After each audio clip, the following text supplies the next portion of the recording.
ఊర్మిళ ఎక్కడ కనిపించడం లేదండి. కనిపించపోవడం ఏంటి? ఎక్కడికెళ్ళి ఉంటుంది? నాకేం తెలుసు, ఇంట్లోనే ఉంటుందిగా అనుకున్నాను. ఎంతలోపే ఎక్కడికి వెళ్ళిందో అర్థం కావడం లేదు. అర్థం కాకపోవడం ఏంటి? నువ్వు వెళ్ళన్నయ్యా, నేను సత్య వచ్చేస్తాంలే. ఇంటి దగ్గర మీ వదిన కూడా కంగారు పడుతూ ఉంటుంది. వెళ్దాం పదమ్మా. నువ్వు పదన్నయ్యా.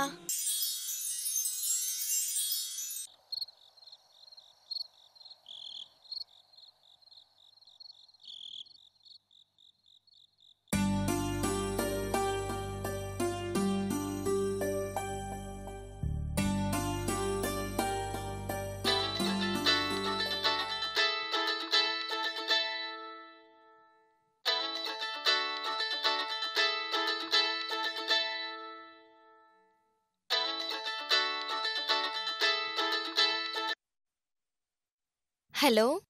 హాయ్ అండి, బాగున్నారా? మీరు? అంటే మర్చిపోయారా?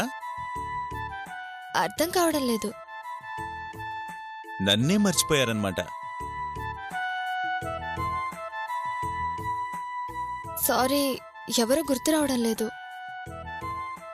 అవునులేండి, ఎలా గుర్తుంటాం? అర్ధరాత్రి ఒక ఆడపిల్లను సేవ్ చేసిన నన్నే మర్చిపోయారు. అంతేలేండి. అయ్యో సారీ అండి, మీరా? ఫోన్ చేసింది ఎవరో అని తెలియక. సర్లేండి, ఈసారి ఫోన్ చేసేటప్పుడు ముందుగా ఫోన్ చేసి నేను ఫోన్ చేస్తానని చెప్పి అప్పుడు మళ్ళీ కాల్ చేస్తాను. రియలీ ఐఎమ్ వెరీ సారీ అండి. ఎన్ని కలలు కన్నానండి. నేను ఫోన్ చేయగానే కంగారుగా మీరా, ఎలా ఉన్నారు, ఏం చేస్తున్నారు, ఆ రోజు ఇలా వచ్చి అలా వెళ్ళిపోయారేంటి అంటూ ఏవేవో మాట్లాడతారనుకుంటే సింపుల్గా ఎవరంటారా? అంటే మీ నెంబర్ నా దగ్గర లేదు కదండి. తీసుకోవాలండి. అరే, ఈ మనిషి ప్రాణాలకు రిస్క్ చేసి నన్ను కాపాడాడే, ఫోన్ నెంబర్ తీసుకుందాం, అప్పుడప్పుడు ఫోన్ చేసి ఇంతేనా ఇంకేమైనా మాట్లాడండి అంటారనుకుంటే మీరేంటండి ఇంత సింపుల్గా తీసేశారు? అది ఆ కంగారులో అవేవి గుర్తురాలేదండి. పోనీ ఇంటి వరకు తీసుకెళ్లి దింపాను, రండి ఒక టీ తాగుదురుగాని అని పిలిచారా? బాయ్ అనగానే బాయ్ అని పంపించేశారు. ఆడపిల్లలు అందంగా ఉంటే సరిపోదండి, ఆ అందంతో పాటు అంత ప్రేమ, ఇంత అభిమానం కూడా ఉండాలండి. సారీ చెప్పాను కదండి. ఏదో సరదాగా ఆట పట్టిద్దామని అలా అన్నానులేండి.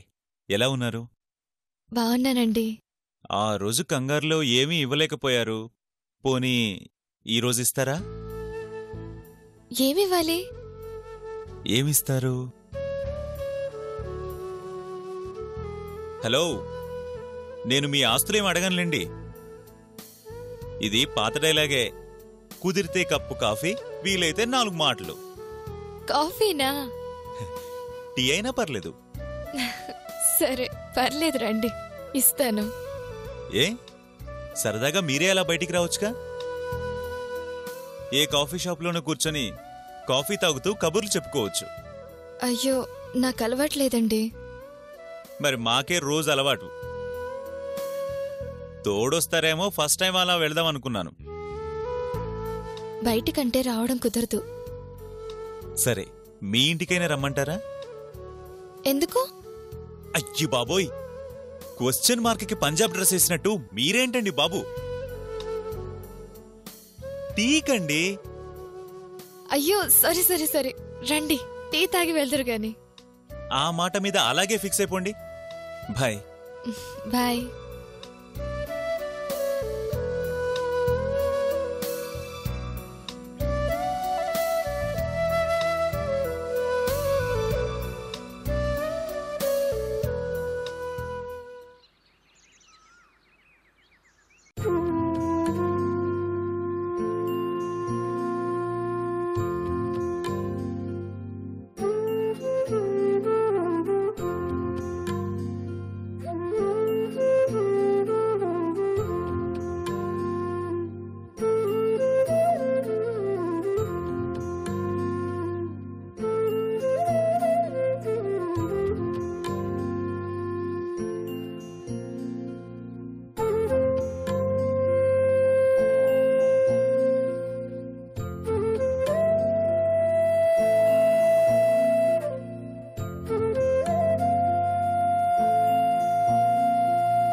నందిని, స్వామీజీ పంపించిన కంకణాలున్నాయి కదా, అవి తీసుకో. ఇక్కడే ఉన్నాయి వదినా.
నందిని, ఏమైంది వదినా? కంకణాలు విప్పబోతుంటే దేవుడు ముందున్న దీపాలు ఆరిపోయాయి అంటే ఏదో అపశకునం అనిపిస్తుంది. మన మంచి కోసం పంపించిన కంకణాలు దేవుడి సమక్షంలో కట్టుకుపోతుంటే దీపాలు ఆరిపోయాయి అంటే ఏదో కీడు అని మనల్ని హెచ్చరిస్తుందన్నమాట. గాలి కారిపోయినట్లున్నాయిలే వదినా. లేదు నందిని, మనకి ప్రమాదం అనిపించిన ప్రతిసారి ఏదో ఒక రూపంలో హెచ్చరిక వచ్చేది. అది మొదట్లో నాకు అర్థం కాలేదు, కానీ ఆ తర్వాత అర్థమైంది. ఈ కంకణాలు కట్టుకోమని స్వామీజీయే చెప్పారంట కదా. ఏమో, నా మనసుకిప్పుడు మనం ఈ కంకణాలు కట్టుకోవడం మంచిది కాదు అనిపిస్తుంది. ఏం జరిగినా ఈ దేవుడున్నాడు. ఈ కంకణాలు ఇక్కడే పెట్టేద్దాం. మ్,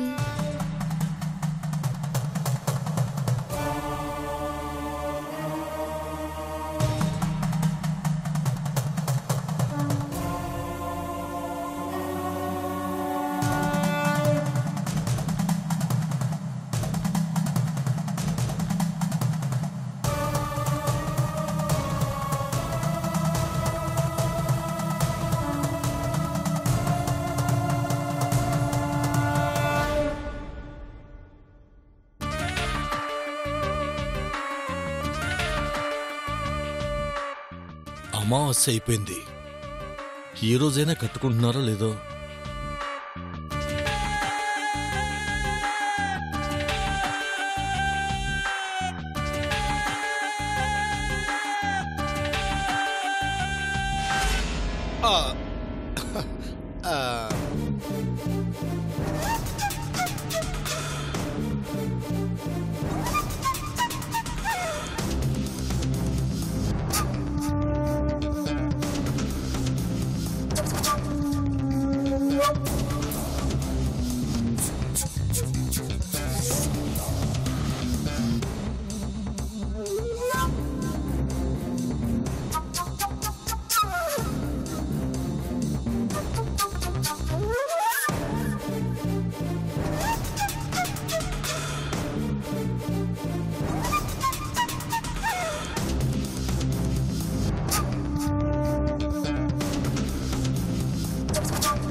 బాబాయ్, అమ్మో, ఇది ఎంత మెత్తగా పిలిచిందంటే ఏదో ఉన్నట్టే. ఏమా?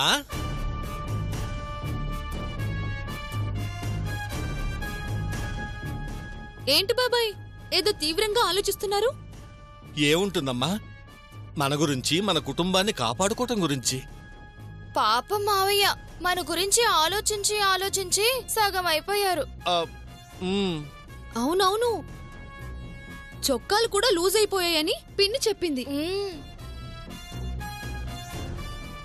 కుటుంబ పెద్దగా మీ బాధ్యత నాదే కదమ్మా. ఆలోచించక తప్పుద్దా? మరీ అంతగా ఆలోచించకండి బాబాయ్, ఆరోగ్యం పాడవుద్ది. నా ఆరోగ్యం గురించి ఆలోచిస్తూ కూర్చుంటే మీ గురించి ఆలోచించేది ఎవరమ్మా? మరీ ఆరోగ్యాలు పాడు చేసుకునేంత ఆలోచనలు వద్దులే బాబాయ్. వద్దన్నా మావయ్య మన గురించి ఆలోచించడం మానేయట్లే వదినా. ఆయన అభిమానం అలాంటిది. బాగా చెప్పావమ్మా, బాగా చెప్పావు. అవును, స్వామీజీ పంపించిన ఆ కంకణాలు కట్టుకున్నట్లేదు. కంకణాలు పంపించిన విషయం మీకెలా తెలుసు బాబాయ్? అంటే ఇంట్లో ఇంతమంది గురించి ఆలోచించిన నాకు ఈ చిన్న విషయాలు తెలియకుండా ఉంటాయమ్మా. స్వామీజీ పంపించిన కంకణాలు కదా బాబాయ్, మంచి టైం చూసి కట్టుకోవాలి. మంచి పనికి మంచి ముహూర్తం ఏముంటుందమ్మా? మంచి పనులకి మంచి ముహూర్తాలు చూడాలి బాబాయ్. ఈ లోపు ఎటువైపు నుంచి ఏ ఆపదొస్తుందో అని నా భయం నాదమ్మా. ఆపద బయట నుంచి రాదులే బాబాయ్, పక్కనే ఉంటుంది. పక్కనంటే ఎవరి గురించమ్మా? అరే ఎందుకు బాబాయ్ గారు, పక్కనే అంటే మన నీడలా ఉంటుంది అంటున్నా. ఓహో, నీడ గురించా? మరి మీ గురించి అనుకున్నారా? మేలిమి బంగారం లాంటి వారు మీరు. అలాంటిది మీ గురించి అనడానికి మాటలు ఎలా వస్తాయి బాబాయ్? అమ్మా, నా మీద మీకు ఆ మాత్రం నమ్మకం ఉంది. సంతోషం అమ్మా, చాలా సంతోషం. నా మాట విని త్వరగా కంకణాలు కట్టుకోండి అమ్మా. తప్పకుండా బాబాయ్. రాహుకాలం వెళ్ళిపోయి దుర్ముహూర్తం అలా దాటిపోగానే కట్టుకుంటాం. అయినా మా గురించి ఎంత శ్రద్ధ బాబాయ్ మీకు. తండ్రి లాంటి వాడిని కదమ్మా. బిడ్డల గురించి తండ్రిగాక ఇంకెవరు ఆలోచిస్తారు చెప్పు? మా మీద మీకున్న ప్రేమకి ఏడుపొస్తుంది బాబాయ్. నీకే కాదు వదినా, నాకు కూడా. అమ్మా, మరి ఆ కంకణాలు దుర్ముహూర్తం దాటిన తర్వాత చూస్తానులే బాబాయ్. రానందిని,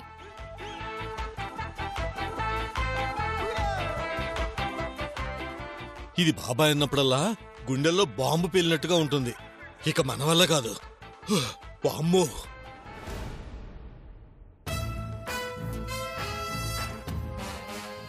బాబాయ్ ఆ కంకణాలు కట్టుకోండని అంత శ్రద్ధగా చెప్తున్నాడేంటి నందిని? అదే వదినా నాకు అర్థం కావడం లేదు. 1కి 10 సార్లు కంకణాలు కట్టుకోండి అంటున్నాడంటే ఏదో ఉంది.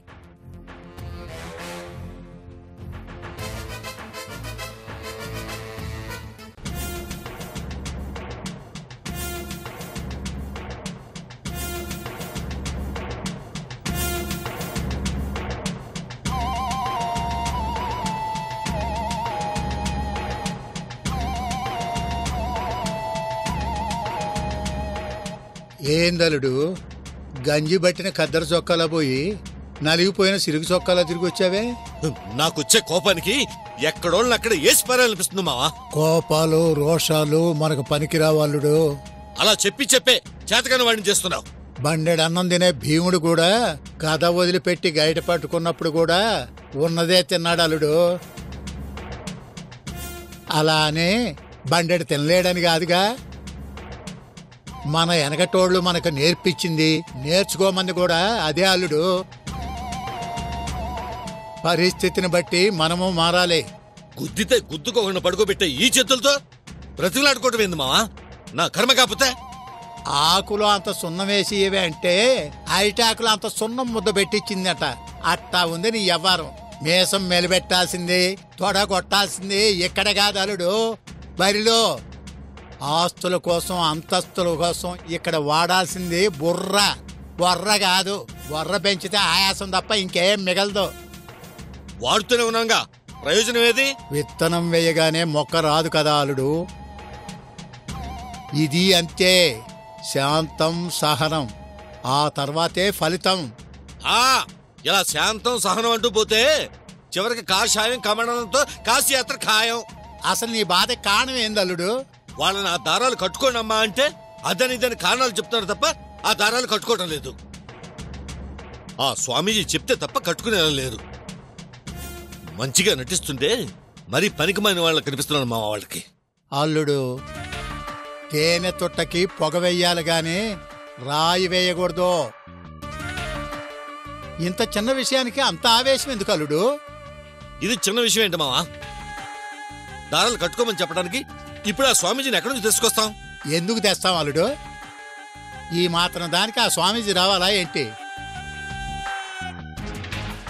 చెప్పాల్సిన వాళ్ళతో చెప్పిస్తే వాళ్లే కట్టుకుంటారు.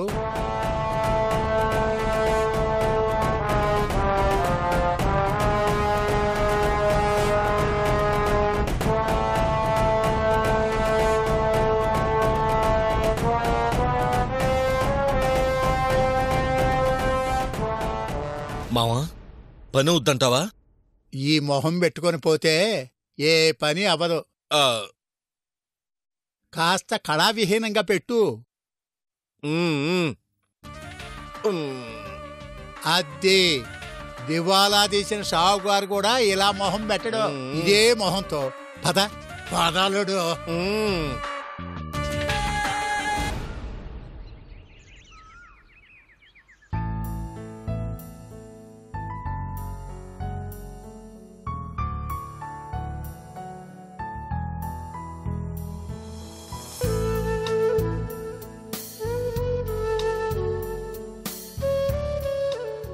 Excuse me.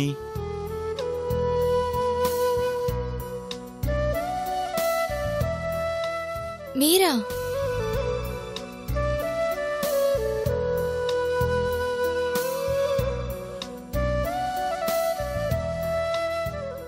ఏంటండి లోపలికి పిలవరా?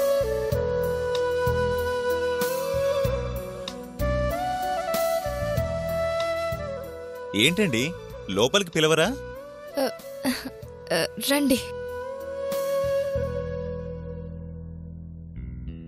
కూర్చోండి. Thank you. బాగున్నారండి? బాగున్నానండి. మీరు? నాకేమండి, బాగున్నాను. ఏంటి ఎవరు కనిపించట్లేదు? బయటికి వెళ్ళారు. హోహో, మంచి టైంకి వచ్చానన్నమాట. అదే అందరూ ఉంటే మీరింత ఫ్రీగా మాట్లాడలేరు కదా అని. అయినా మాట్లాడడానికి ఏముందండి, ఎవరన్నా మాట్లాడొచ్చు. ఏంటి సడన్ గా ఇలా వచ్చారు? అదేంటండి రమ్మని ఎందుకు ఇలా వచ్చారంటున్నారు? రమ్మన్నానా? నేనా? ఎప్పుడు? అయ్యో బాబోయ్, అలా అనేసారేంటండి? ఒకసారి ఫోన్లో ఏం చెప్పారో గుర్తు చేసుకోండి. అయ్యో సరే సరే సరే, రండి టీ తాగి వెళ్తారు గాని. గుర్తొచ్చిందా? ఇంటికి పిలిచి టీ ఇవ్వరా అంటే రండి అన్నాను. అందుకే వచ్చానన్నమాట. టీ కోసమా? కాదు, మీకోసం.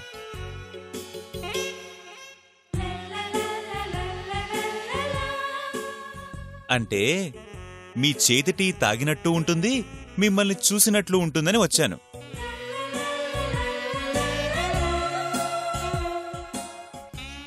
వచ్చే ముందు ఒక ఫోన్ చేయాల్సింది.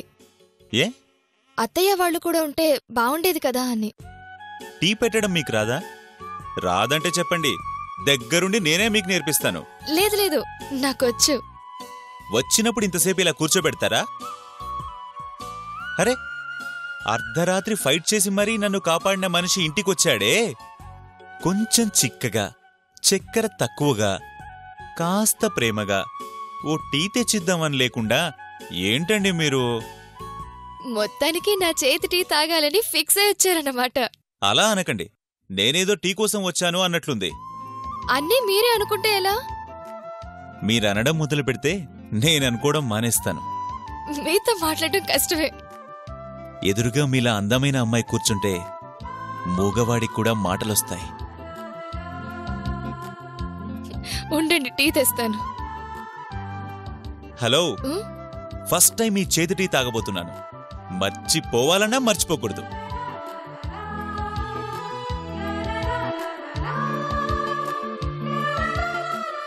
టీ టీ అండి.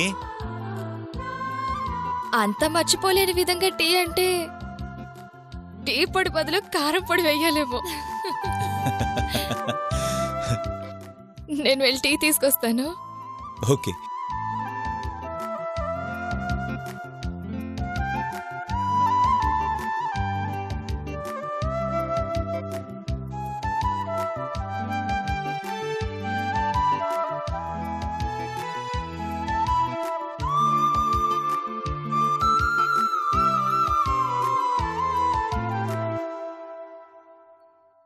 చెప్పు మామయ్య, ఎవరు నీకు అడ్డం పడుతోంది? స్వామి ఇచ్చిన కంకణాలు కట్టుకోండి అమ్మా అంటే ఏదేదో కారణాలు చెప్పి మన సావిత్రి అడ్డం పడుతుంది అల్లుడు.